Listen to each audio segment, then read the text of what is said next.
Monsieur le ministre, votre pays est accusé de soutien vis-à-vis du groupe du M23. Certains rapports, notamment de l'ONU, disent que ce groupe armé est appuyé par des soldats rwandais. Est-ce que vous confirmez ce soir que des soldats rwandais opèrent aux côtés du M23 dans l'est de la RDC? Non, on a dit ça à plusieurs reprises. On a dit qu'on a déployé des mesures défensives pour se prémunir contre des attaques, non seulement contre les FDLR, mais aussi contre d'autres forces qui ont été déployées par le président Tshisekedi dans un cadre de discours belliqueux qu'il a fait contre le Rwanda. Vous vous rappelez quand il a dit qu'il va renverser le gouvernement rwandais, qu'il va bombarder Kigali. Donc c'est cela nos mesures défensives. Pour le M23, c'est un groupe qui représente une communauté congolaise rwandophone, en particulier Tutsi, qui a été marginalisée, persécutée pendant plusieurs années et qui sont maintenant sur la table de négociation avec le gouvernement congolais.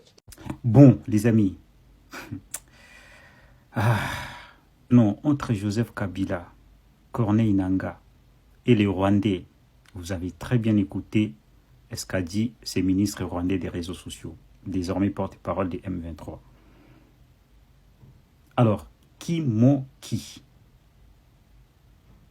Qui ne dit pas la vérité au peuple congolais? Parce que là, ça a été clair. Donc lui, il dit que voilà, fin à des mesures défensives, c'est pour faire la guerre contre la RDC parce que Tshisekedi avait tenu des discours contre le Rwanda. Et il dit que le M23, c'est un groupe Tutsi, soi-disant marginalisé pendant plusieurs années et qui sont maintenant en négociation avec le gouvernement congolais.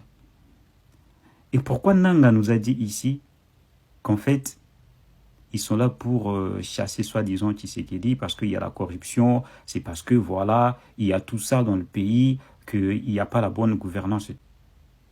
Vous voyez que les M23, l'objectif des M23 n'a pas changé. C'est l'objectif du Rwanda. Et pourquoi Joseph Kabila nous a dit ici que voilà, les problèmes c'est Tshisekedi et c'est lui la solution? Que les M23, c'est l'aspiration du peuple congolais. Alors que le même M23, à son époque, pendant que lui il était président, en ce moment-là, ce n'était pas les aspirations du peuple congolais. C'est ça. Et voilà, il y a des Congolais et tout qui... Non, franchement, en fait, ces pays...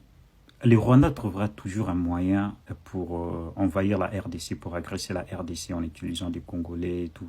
Et franchement, le président Félix Tshisekedi, les gouvernements congolais, faites ce qu'il faut.